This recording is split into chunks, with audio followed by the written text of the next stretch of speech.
El que desee conocer la verdad debe estar dispuesto a escuchar todo lo que ella revele. Uf. No puede transigir con el error. El que desee conocer la verdad debe estar dispuesto a aceptar todo lo que ella revele. El pastor ha hablado de cosas muy hermosas, maravillosas, pero también nos dijo de condiciones. Y justamente tocó una que vamos a exponerla de una manera tanto personal como colectiva, porque la lluvia tardía, la lluvia tardía tiene una aplicación personal y una aplicación colectiva. En lo personal, la lluvia temprana es la conversión, el nuevo nacimiento. Es cuando nos rendimos al Señor, decimos, aquí entrego mi voluntad. La lluvia temprana nos trae ahí. El Espíritu Santo nos trae hasta ese punto. Él viene con nosotros hasta llevarnos al altar del sacrificio y de la entrega. Y cuando realmente ha sido ese hecho, como el Señor lo pide, entonces el Espíritu Santo pasa a estar en nosotros, como dijo Jesús, y empezamos un proceso personal de crecimiento en la gracia, de santificación, que es sencillamente la obra creciente del Espíritu Santo en nuestra vida. Y en esa dirección, entonces, podemos nosotros también recibir la lluvia tardía de manera personal antes del gran aguacero, antes de la lluvia tardía escatológica. Y voy a compartir una declaración de la sierva del Señor. Está aquí comentando Apocalipsis 18, cuando el ángel ilumina toda la tierra con su gloria, nos dice, no se debe esperar la lluvia tardía. Interesante. Claro que sí la debemos esperar, pero al mismo tiempo no se debe esperar. ¿Cómo es eso? Vamos a leer. No se debe esperar la lluvia tardía. Está descendiendo sobre todos los que recojan el rocío y la lluvia de gracia que caen sobre nosotros y los aprovechan. Cuando recojamos los fragmentos de luz, cuando apreciemos las firmes promesas de Dios, quien anhela que confiemos en Él, entonces se cumplirá cada promesa. Qué hermoso. Nadie va a recibir la lluvia tardía escatológica final de una manera como iglesia si primero no la ha recibido personalmente, si no la ha venido recibiendo. Como leímos, está descendiendo sobre los que atesoran los rayos de luz y los practican. Y así como hubo una lluvia temprana en la historia, lo conocemos bien y se hizo referencia a ello, habrá, por supuesto, un aguacero, por así decirlo, un chubasco especial. Pero la lluvia tardía no inundará a nadie que ya no esté mojado. Debe estar mojado. Y yo diría que bien mojado, para que le caiga ahora ese baldado extraordinario que es una bendición de Dios. Ahora, hermanos, vamos a entrar a un aspecto porque todo esto es hermoso y todas estas promesas. Y esa es la corona. Pero yo voy a presentar algo que podríamos en cierto modo catalogarlo como la cruz, que no es cruz. Es cruz dependiendo de si realmente hemos hecho la entrega al Señor o no. Y es el aspecto de la unidad, porque sin la unidad, y me apresuro a comentar lo que vamos a terminar diciendo al final también, la unidad del Espíritu, porque hay muchas unidades, pero ¿cuál? La palabra es clara, la unidad del Espíritu. Y esa unidad del Espíritu tiene unas condiciones para las cuales nosotros debemos estar abiertos, como leí en el deseo de todas las gentes, el que desee conocer la verdad debe estar dispuesto a aceptar todo lo que ella revele. Y quiero encomendarme al Señor para esta parte porque es muy, muy trascendental y de alguna manera es delicada. Y que el Señor nos ayude para que podamos percibir claramente los asuntos y podamos permitir su obra de gracia en nuestro corazón. Voy a pedir a mi esposa que me encomiende en oración en este momento.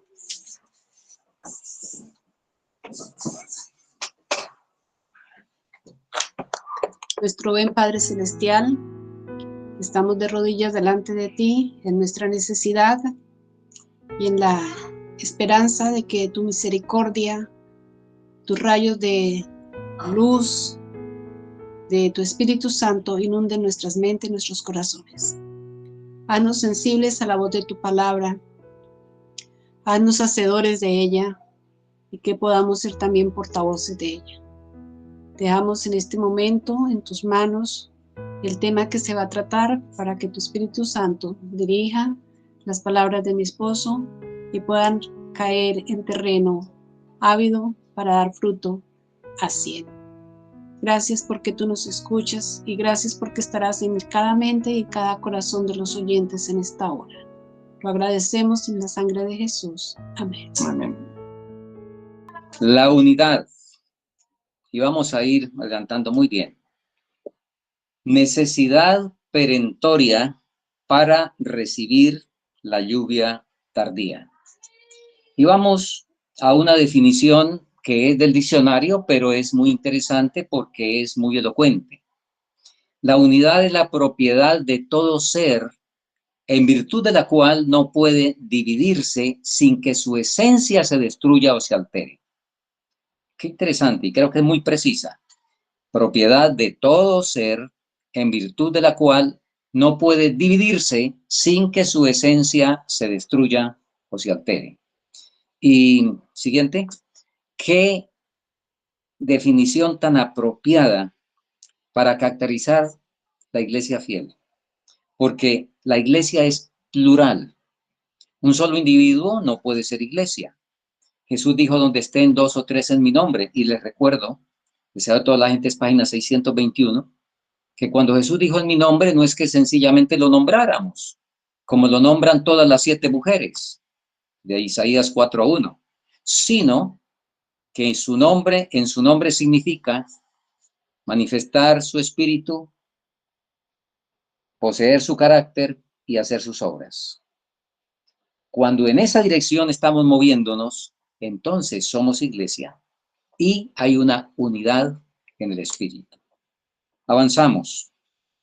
Tenemos en 1 Corintios capítulo 1, versículo 10, y vamos a leerlo juntos para, ojalá que los que tienen su Biblia, los demás pues en la pantalla, seguimos por favor, 1 Corintios 1, 10. Os ruego pues, hermanos, por el nombre de nuestro Señor Jesucristo, que habléis todos una misma cosa, y que no haya entre vosotros divisiones, sino que estéis perfectamente unidos en una misma mente y en un mismo parecer. Y un texto más de los tantos que hay. Filipenses 2, 1 y 2. Por tanto, si hay alguna consolación en Cristo, si algún consuelo de amor, si alguna comunión del Espíritu, si algún afecto entrañable, si alguna misericordia, completad mi gozo sintiendo lo mismo, teniendo el mismo amor, unánimes, sintiendo una misma cosa. Y pasamos a leer unas cortas citas de la sierva del Señor, a fin de realizar con éxito, ¿cómo no podemos colocarla? Al fin de realizar con éxito la obra, la cual habían sido llamados estos hombres, hablando de los discípulos, de diferentes características naturales y hábitos de vida, necesitaban unirse en sentimiento, pensamiento y acción. Cristo se propuso conseguir esa unidad. La siguiente cita de Testimonio Selecto nos dice, Dios quiere que su pueblo sea una unidad, que sus hijos, recordemos que unidad es una cuestión que es indivisible. Si se divide, pierde la esencia. Tengamos eso en mente.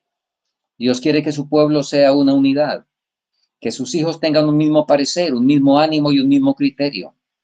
Esto no puede lograrse sin un testimonio claro, recto y vivo en la iglesia. Y en la cita siguiente, y al igual que el pastor, me gusta leer cuando la inspiración hay en abundancia, porque esto es mucho mejor. La armonía y unión existente entre hombres de diversas tendencias es el testimonio más poderoso que pueda darse de que Dios envió a su Hijo al mundo para salvar a los pecadores. A nosotros nos toca dar este testimonio. Resultado, ya lo vimos, lo sabemos. En primer lugar, el descenso del Espíritu Santo, en Hechos capítulo 2, y en segundo lugar, lo que ya ocurrió en esa ocasión también. Y Jesús lo dijo en San Juan 17:21, para que el mundo crea. Esos son los resultados de esa unidad. Ahora, hay cientos de citas en la inspiración que muestran e insisten en la necesidad de la unidad. La unidad es una orden, es un mandamiento. No es algo que, bueno, podemos tomarlo o dejarlo. No, es una orden. Avanzamos. ¿Cómo lograr la unidad? San Juan 17:23 resume todo. Jesús dijo, yo en ellos, para que sean perfectos en unidad. ¿Suficiente? Yo en ellos, claro. Y el que está en Deiner, el que está en Tilcia, el que está en Roberto, si es el mismo Cristo, pues hay perfección en la unidad. Yo en ellos. Sencilla la cosa. Bueno, pero vamos a ver dónde está el problema. La sierva del Señor nos dice, el secreto de la unidad se halla en la igualdad de los creyentes en Cristo. O sea, exactamente como está diciendo Juan 17. La razón, y me llama la atención que aquí dice el secreto de la unidad, porque es que ahí está contenido todo. Yo en ellos, Jesús en cada creyente, eso es todo. Ahí están todas las cosas que se necesiten. Por eso dice el secreto de la unidad.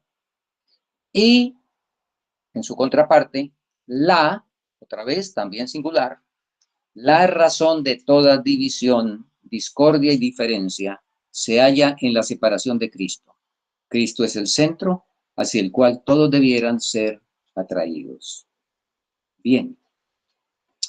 ¿Habían escuchado esto a ustedes, hermanos, antes? ¿Quién no? Pregúntele a cualquier persona del mundo cristiano. Y al decir mundo cristiano uso la terminología popular.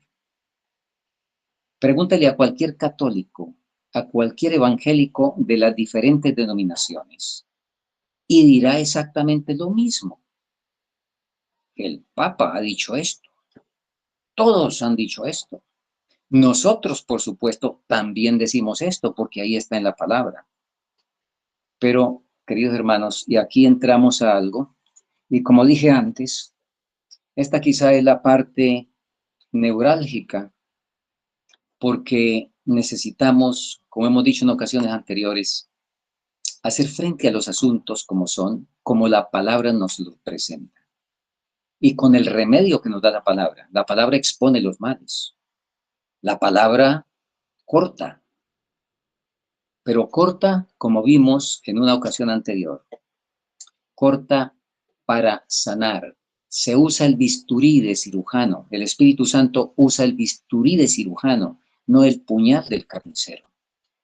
Pero tiene que cortar. Necesariamente tiene que cortar por razón de nuestra tragedia humana. Así es de que todos hablan de Cristo y que la unidad es posible en Cristo. Y ahí está todo. Pero, ¿cuál es el problema? Avancemos y hace 15 días compartí esta cita que quiero en este momento volverla a compartir. Manuscrito 1 de febrero de 1915, 6 meses, 5 meses y unos días antes de la muerte de Cristo, de la hermana White. Ella escribió lo que estamos leyendo, podemos leer juntos. He sido encargada de decirle a nuestro pueblo que no se da cuenta que el diablo tiene engaño tras engaño y él lo lleva por caminos que ellos no suponen. Les digo ahora que cuando yo sea puesta al descanso, grandes cambios tomarán lugar. Deseo que el pueblo sepa que les advertí cabalmente antes de mi muerte. Muy bien, vamos a avanzar porque luego de esto tan hermoso de la unidad y de todos estos asuntos y las bendiciones que trae, se nos profetizó lamentablemente Lo que el apóstol Pablo había dicho allá en Hechos 20, 29 y 30, donde él había dicho que cuando después de su partida entrarían lobos que no perdonarían el ganado, y de entre vosotros mismos se levantarán hombres que arrastrarán discípulos tras sí. Y la sierva del Señor, en esa misma dirección, escribió lo siguiente, avanzamos. Tenemos mucho más que temer de enemigos internos que de externos. Los impedimentos para el vigor y el éxito provienen mucho más de la iglesia misma que del mundo. Mensajes selectos, tomo 1, 141. Y siguió diciendo, una nueva vida está viniendo del cielo y posesionándose de todo el pueblo de Dios. ¿De dónde está viniendo? Una nueva vida del cielo, posesionándose de todo el pueblo de Dios. Pero en la iglesia ocurrirán divisiones. Se formarán dos grupos. Esto ya entramos aquí a un asunto que no es muy satisfactorio, pero ahí está, ya lo vamos a ver con más detalle. Se formarán dos grupos. El trigo y la cizaña crecerán juntos hasta el momento de la cosecha. Y luego la siguiente cita corta de Maranata, la página 200, y hay unas cuantas en relación con esto. Un servidor ha traído apenas 2 o máximo 3 citas representativas de cada punto, porque obviamente no podemos usarlas todas y es finalmente repetición. A medida que nos apremien las pruebas, se efectuará en nuestras filas una obra de separación y también de unión. Muy bien. Les recuerdo lo que dijimos hace un momento. El secreto para ser perfectos en unidades, yo en ellos, Cristo en la vida. ¿En dónde está el problema? Avancemos, por favor. El problema está en que por lo menos hay dos Cristos en dos iglesias que existen en la iglesia visible. Creo que en una sesión anterior, quizá fue en la mañana, pero quedó muy claro que dentro de la iglesia visible, espiritualmente hablando, toda la vida han existido dos iglesias. Eso quedó muy claro y vamos a reafirmarlo y va a quedar más claro aún quizá en la enumeración que vamos a hacer. Un Cristo de la iglesia débil y defectuosa, y el otro, y voy a pedir que tan pronto hagamos un ítem, vayamos al siguiente para ver la comparación, el Cristo de la iglesia desobediente y rebelde. Esas dos iglesias se reúnen en el mismo recinto y practican externamente las mismas formas religiosas, o por lo menos buena parte de las formas religiosas. Entonces, empezamos las enumeraciones. El Cristo de la iglesia débil y defectuosa, quienes pertenecen a esa iglesia, comen para gloria de Dios, según Génesis 1:29. En contraparte, los de la iglesia rebelde y desobediente, seguimos por favor, comen según Levítico 11 y lo apoyan citando Romanos 14:17, que dice el reino de los cielos no es comida ni bebida. Luego de este otro lado, los que pertenecen a la iglesia débil y defectuosa, su atuendo es con pudor y modestia, según Primera de Pedro 3:1-5.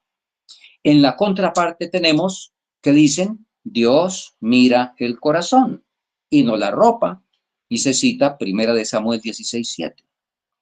Luego de este lado, reconocen que el pecado es una decisión de la que habrá que dar cuenta. Del otro lado, predican que el pecado es la naturaleza, por tanto, Cristo nos transformará en su venida, y citan 1 Corintios 15. En la iglesia débil y defectuosa acepta el desafío, santos y sin mancha, según Efesios 5:27. Lo colocamos, por favor.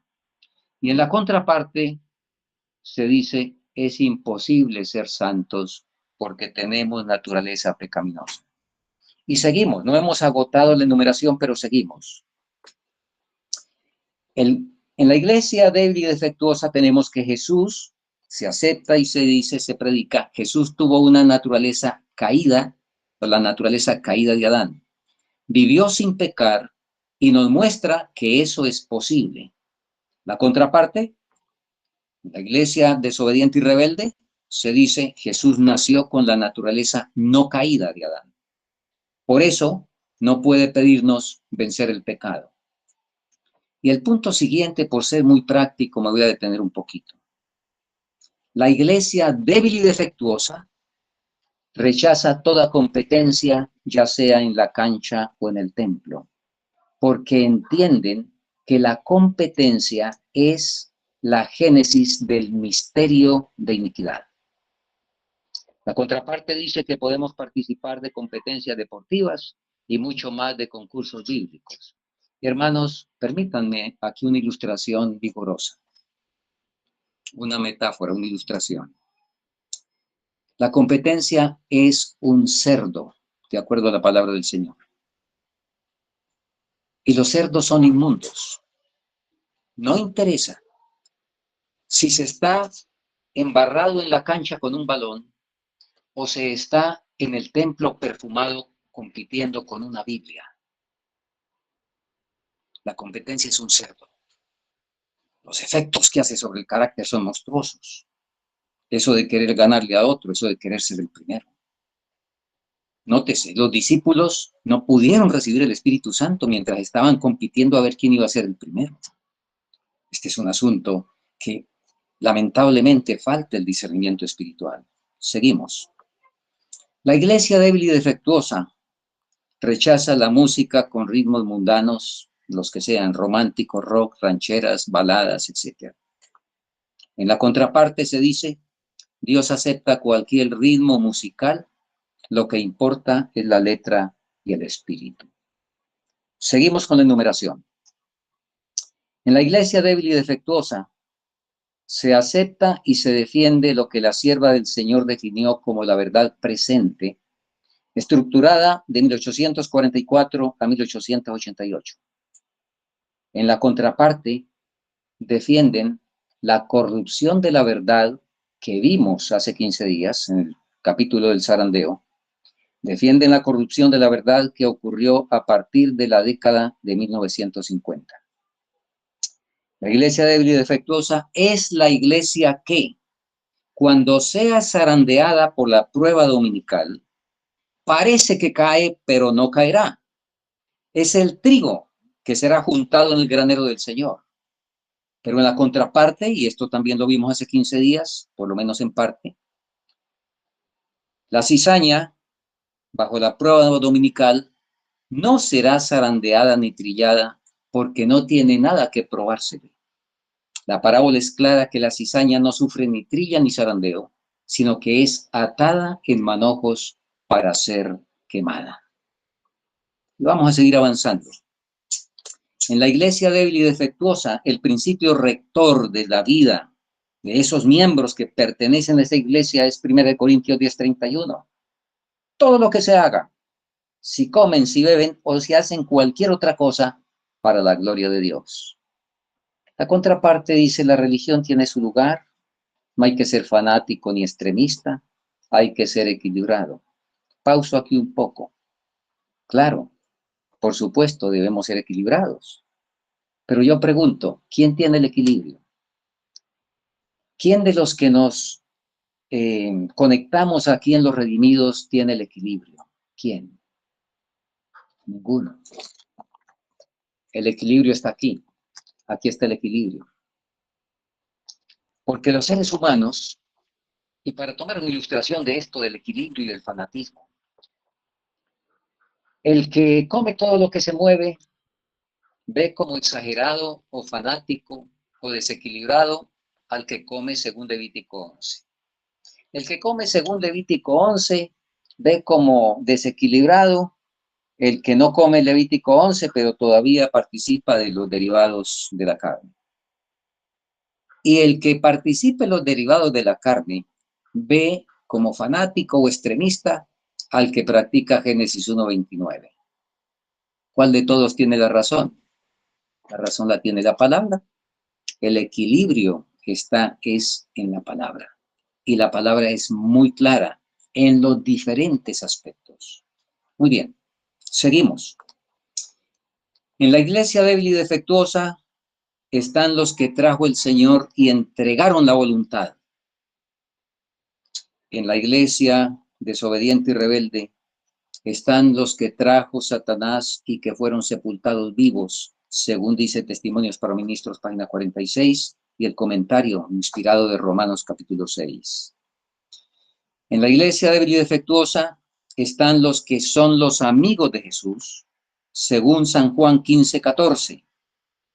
Están con él y recogen, según Mateo 12:30. Bueno, Juan 15:14 dice, vosotros sois mis amigos si hacéis las cosas que yo os mando.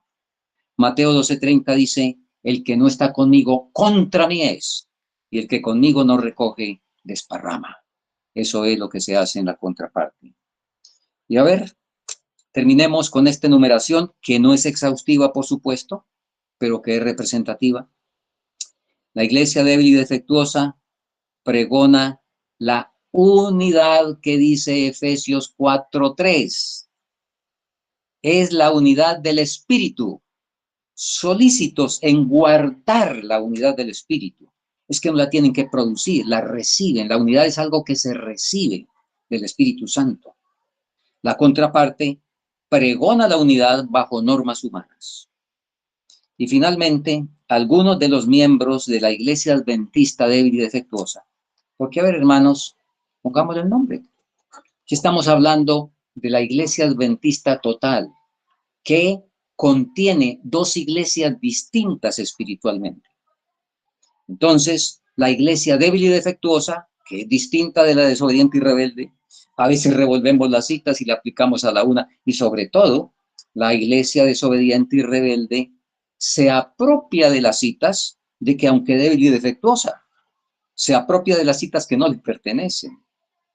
Algunos miembros de la iglesia adventista débil y defectuosa, que todavía no es triunfante, pero está haciendo todo esfuerzo por vencer el pecado.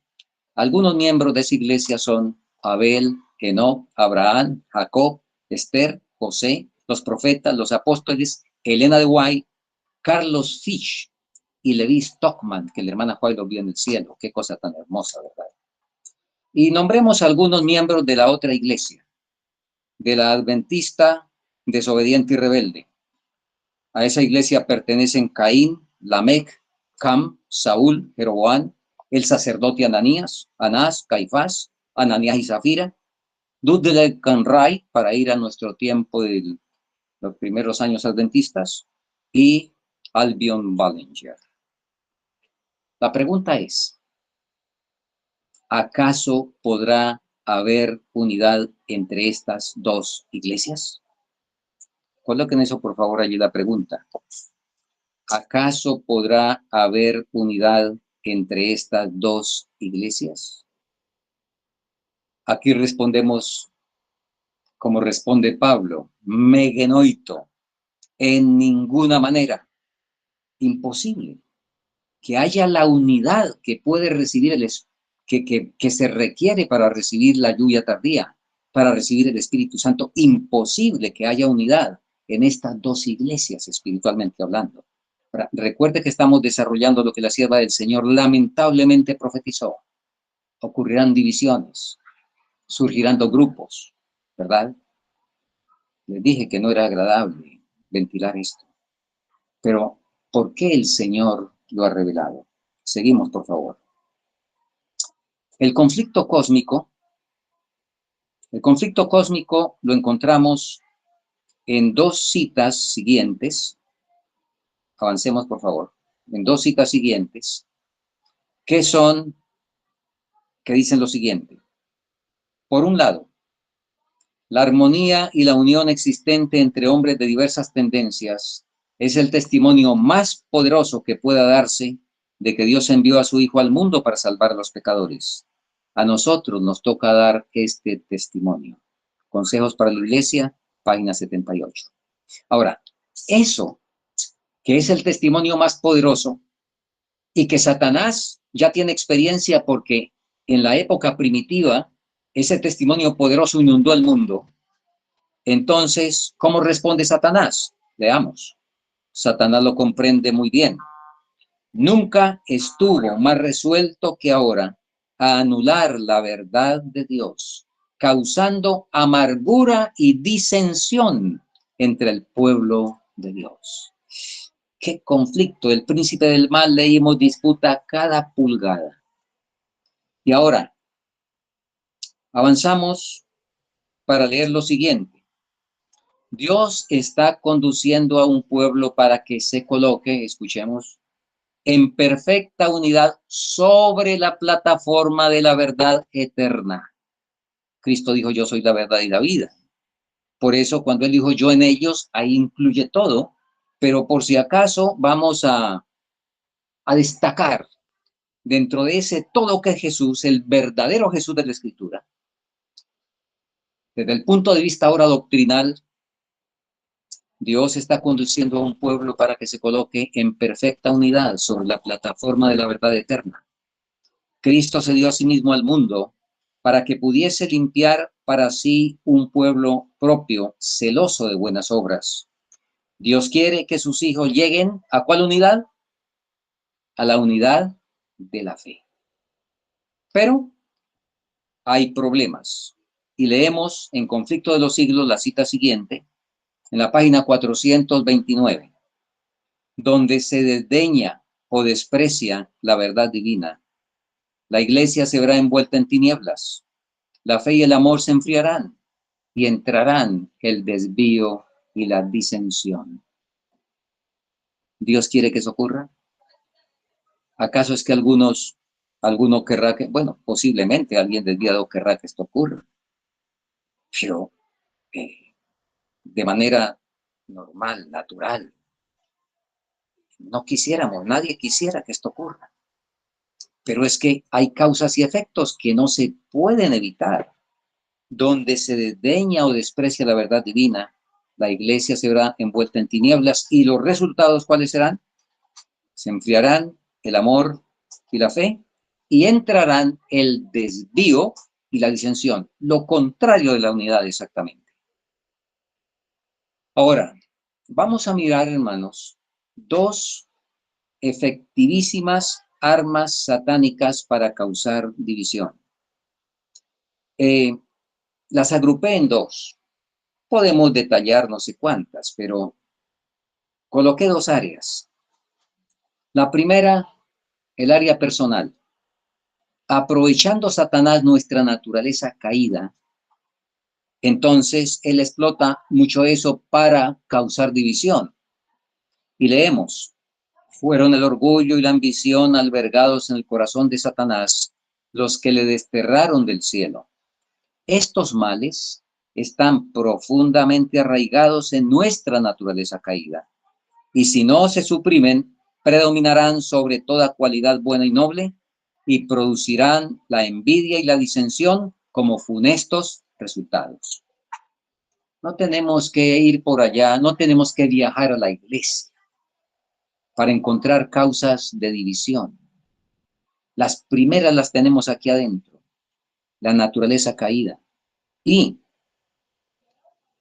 cuando hay el deseo de ser el mayor, ahí tenemos una enumeración corta enseguida, deseo de ser el mayor, cuando hay celos, cuando hay deseos de ganancia, cuando hay chismes.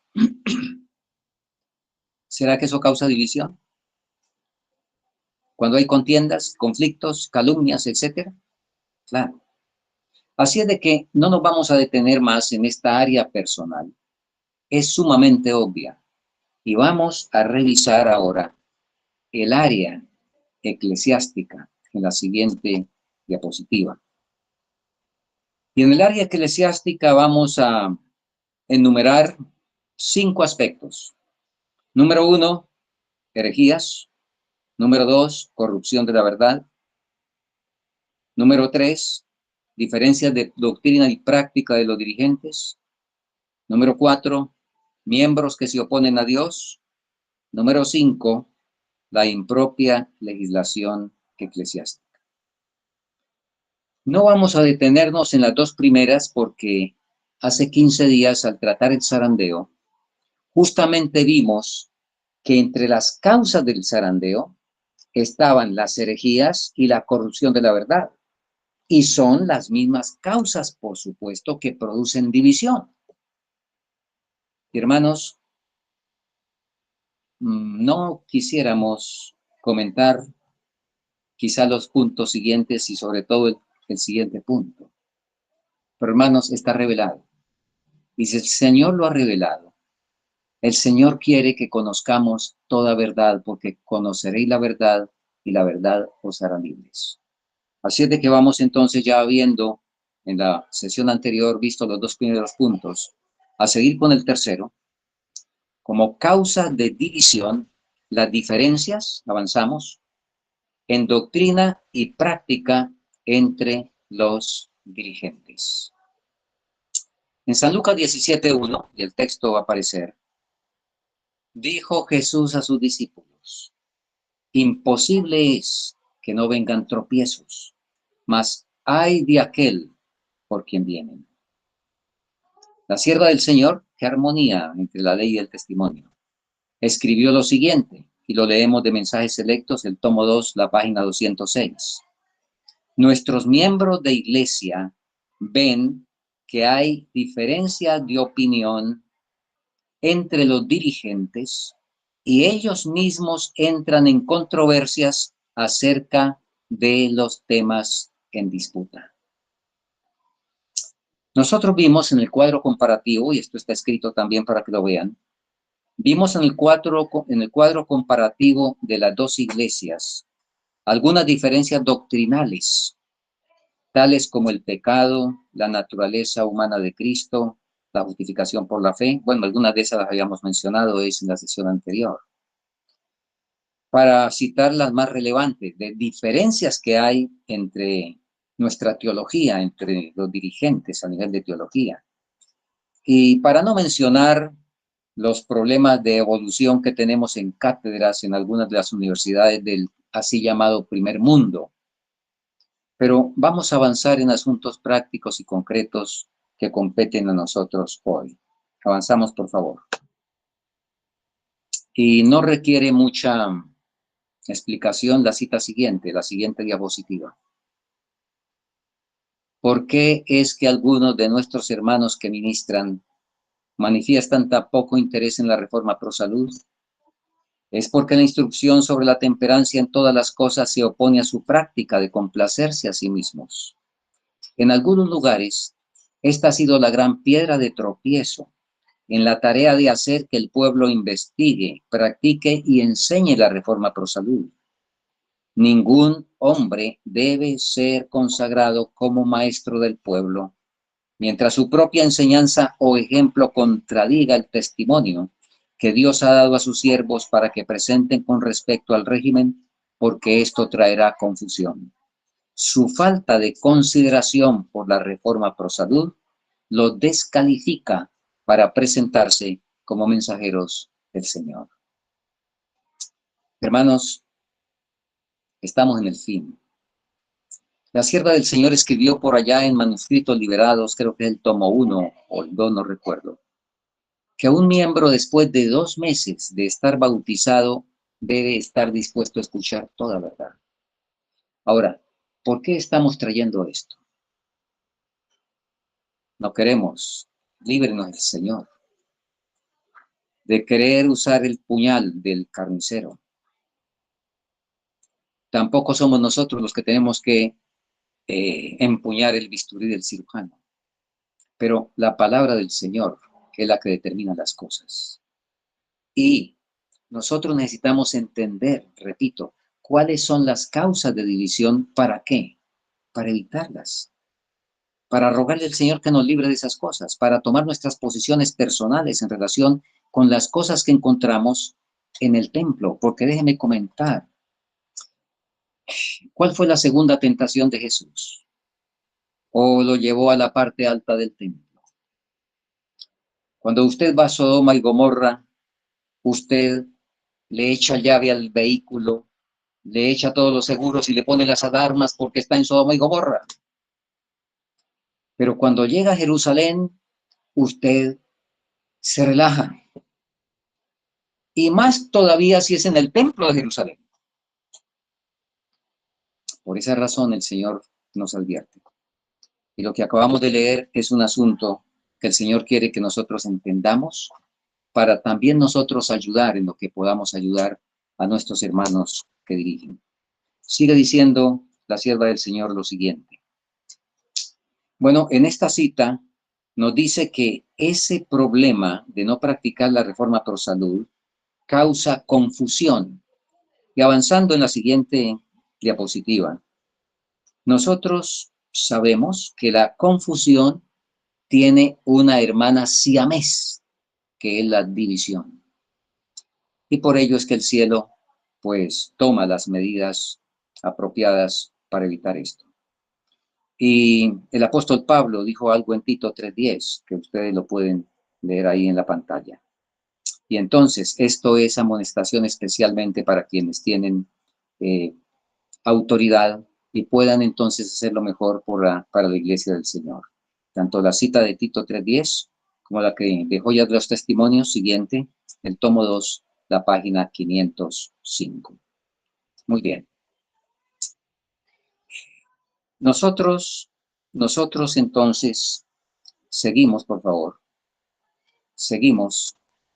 Y la cuarta razón para la división, y la vimos en la comparación de las dos iglesias espiritualmente hablando.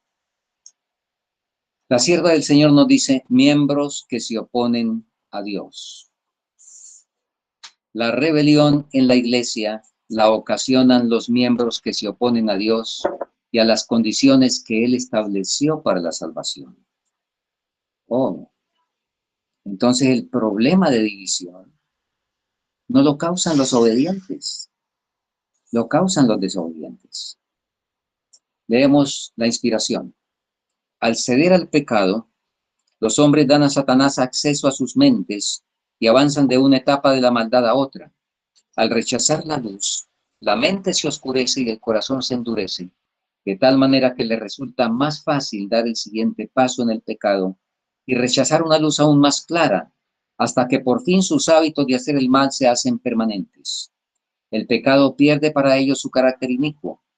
El que predica fielmente la palabra de Dios y así condena los pecados de ellos, es con demasiada frecuencia el objeto directo de su odio.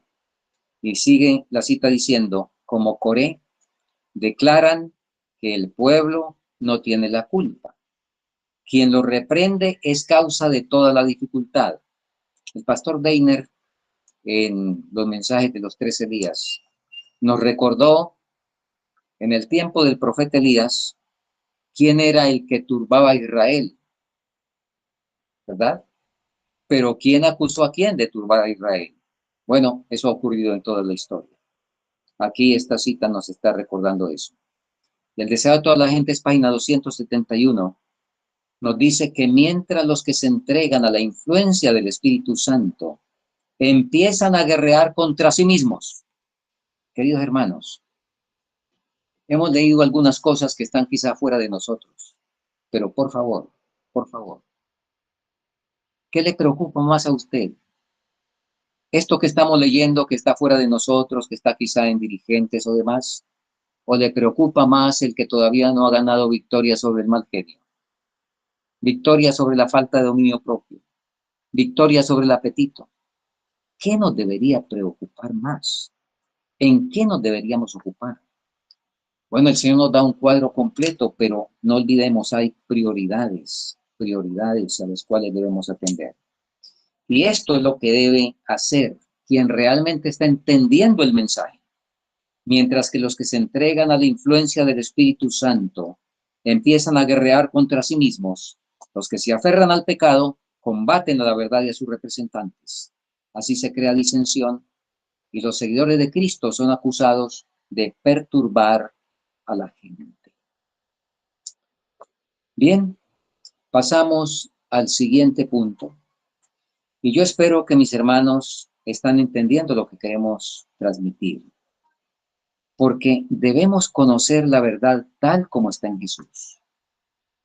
Y otro punto que se ha usado mal Bueno, todos hemos usado mal los diferentes elementos con los cuales debemos desarrollarnos, ¿verdad?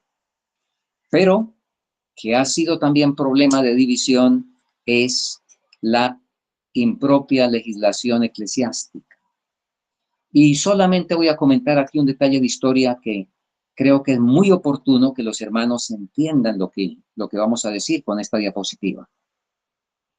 El manual de iglesia y el tic siguiente, por favor. Hay una pregunta. ¿Es inspirado?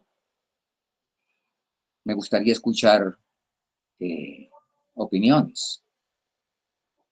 Cuidado. Y ya vamos a enfatizar. Para nada estamos desconociendo. Estamos clarificando cada cosa en su lugar. ¿Es inspirado el manual de iglesia? Vamos a seguir leyendo. A ver qué nos dice la división sudamericana. Muy bien, leemos. En el manual de la iglesia, revisión 2022, la división sudamericana lo editó el 20 de enero del 2023 y esto ha sido copiado textualmente. Dice, detalle del archivo. El manual de la Iglesia Adventista del Séptimo Día es un conjunto de procedimientos administrativos y litúrgicos que nortea el trabajo de toda la organización adventista. Claro que tiene su lugar. Claro que hace bien. Y hace bien también aplicándolo correctamente.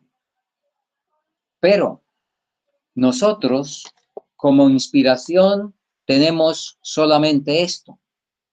Esto es lo que es inspirado. Y la mejor prueba, para no dar aquí definiciones por allá teológicas, es muy sencillo probar algo inspirado y algo no inspirado. Este libro tiene ya más de 2000 años o 2000 años, ¿verdad? Bueno, desde que se empezó a escribir, más de 3000. Esto tiene casi 200 años, 180 años.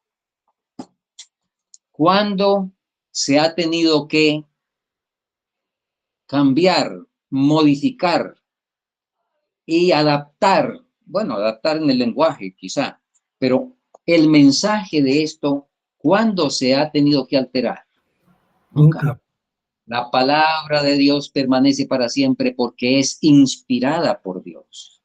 Lo que es inspirado por Dios no tiene que cambiarse por el hecho de la cultura cambiante. Esto tampoco nos hemos reunido para cambiarlo. Bueno, algunos lo están haciendo, pero obviamente eso no es. El manual de iglesia, que es un conjunto de procedimientos administrativos y litúrgicos,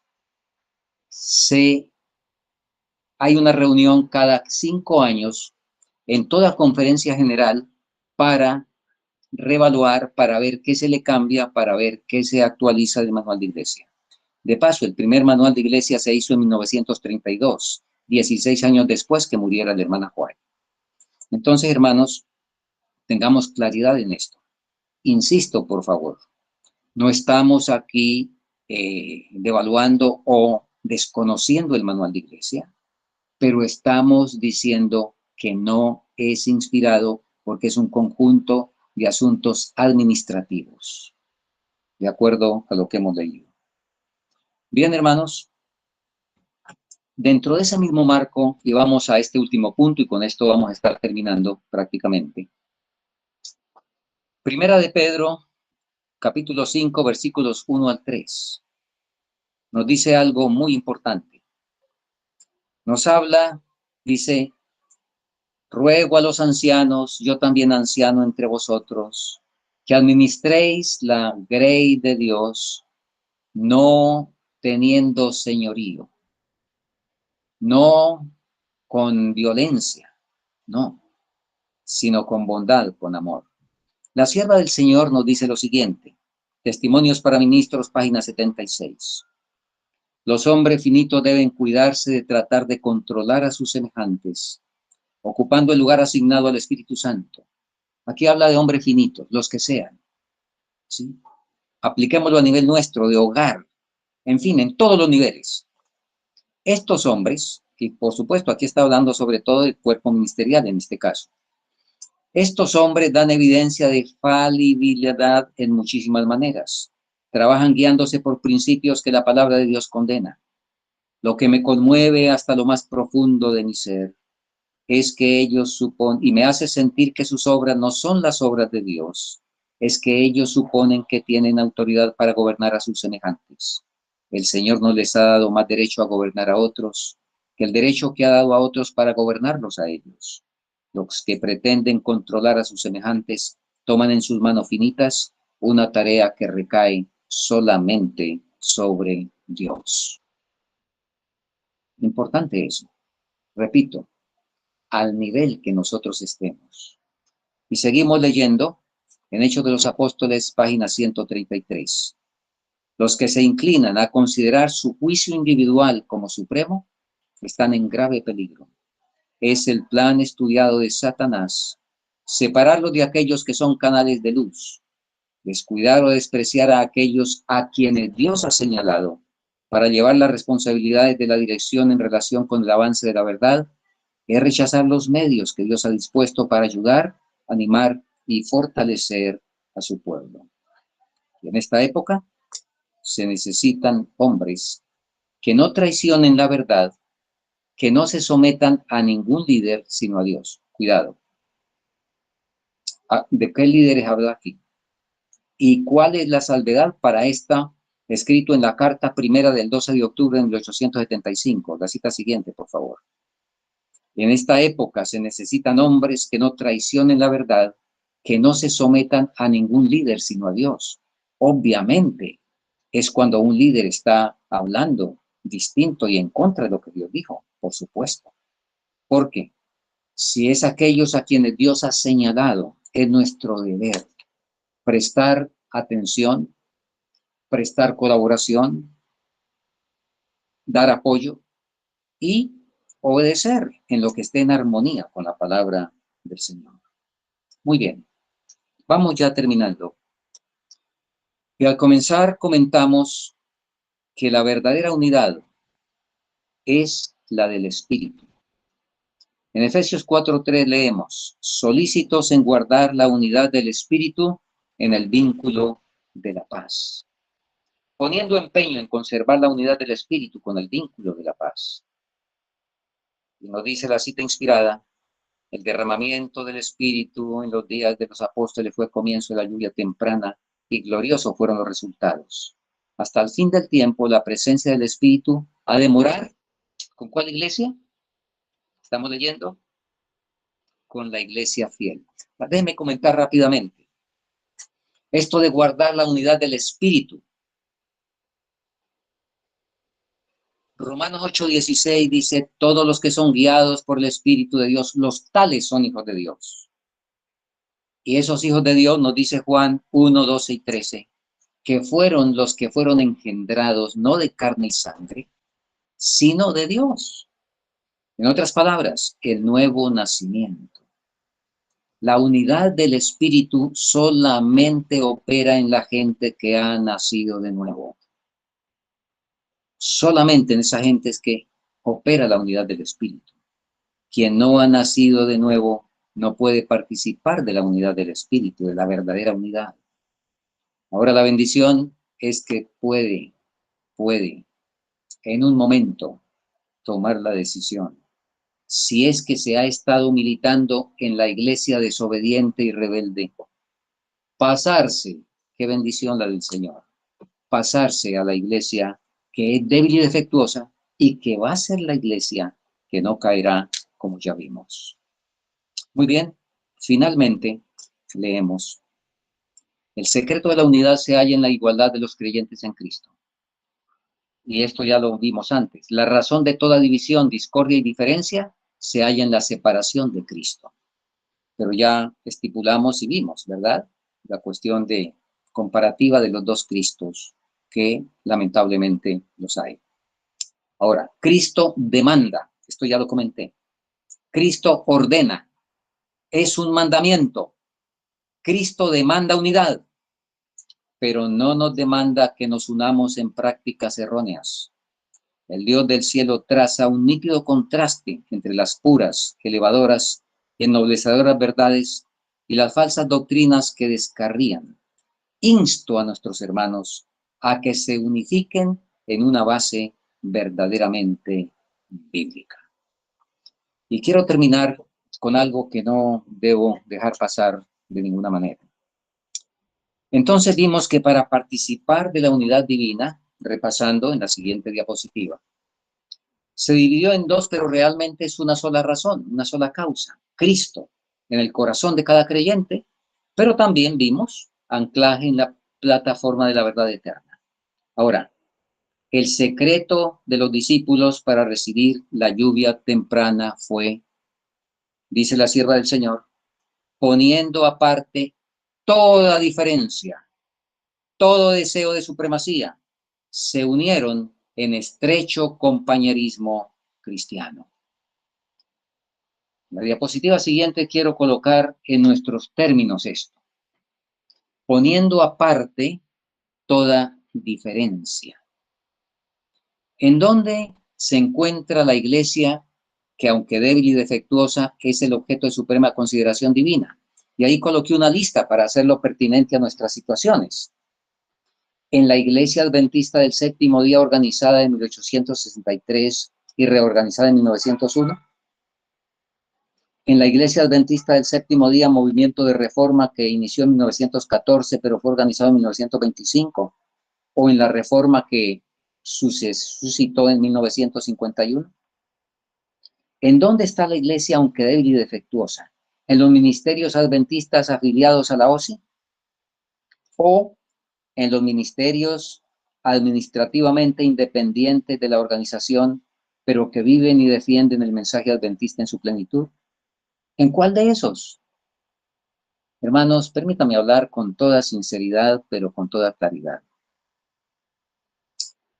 Necesitamos llegar a la unidad de la fe, poniendo aparte toda diferencia. Y por favor, permítanme, quiero ser pedagógico, espero que ninguno se ofenda. Los seres humanos somos muy dados a defender nuestro corral y a pensar que todos tienen que venir a nuestro corral. De hecho, en esta enumeración que hemos hecho, hay quienes piensan que el redil y el pastor final va a ser que todas las personas van a venir a su institución religiosa y van a ser bautizados y registrados en la institución religiosa, funcionando como institución. Algunos piensan eso. ¿En dónde la palabra dice eso? Y no es que se esté desconociendo la necesidad de administración. En cuando los discípulos pusieron aparte toda diferencia, queridos hermanos. Personalmente, yo he tenido relación con todos esta enumeración que hice ahí, por eso la hice. Y en todos estos, bueno, el corazón lo conoce el Señor, pero en todos estos he encontrado con cristianos ejemplares, ejemplares. Entonces, ¿en torno a qué hay que unirnos? Y recuerdo aquí para orar, recuerdo que, por favor, siguiente, la inminente prueba dominical mostrará, diapositiva siguiente, por favor, a qué iglesia hemos pertenecido. Y allá coloqué en el verde de la esperanza. ¿Se repetirá la historia positiva de nuestros comienzos como adventistas? Oh, hermanos, yo sé que se va a repetir. Es que tiene que repetirse y en mayor escala. En nuestros hermanos adventistas, ¿cómo se formó el mensaje? ¿En torno a qué se unieron? No se unieron en torno a una estructura. Eso vino después porque era necesaria y sigue siendo necesaria, pero no fue en torno a una estructura. Ahí llegó José Bates y Jaime White, que pertenecían a la conexión cristiana. Elena Harmon en ese momento y Josías Lish, que pertenecían a la Iglesia Metodista Episcopal. Guillermo Miller, que pertenecía a la Iglesia Bautista. Raquel Preston, Iglesia Bautista del Séptimo Día. Carlos Fitch, mi hermana White en el cielo. Oh, qué hermoso eso. Carlos Fitch era presbiteriano. y todos ellos vinieron deseosos de conocer la verdad. Ninguno vino a defender el corral y a atacar los otros corrales. La verdad tal como está en Jesús. Perseveraron en eso y tenemos esa gloriosa herencia. Hermanos, que el Señor nos ayude, porque lo nuestro es toda la verdad, quitar toda diferencia, permitir que el cielo nos quite todo prejuicio, anclados en la verdad, en los diferentes lugares. Y yo digo a veces a algunos de mis hermanos de otras estructuras eclesiásticas, que pues tienen toda la tendencia a defender mucho su institución. Yo les digo, hermanos, nos veremos en la ley dominical. Nos veremos en la ley dominical. Cuando, bajo no comprar y vender, ¿qué vamos a hacer? Nos vamos a unir en torno a qué.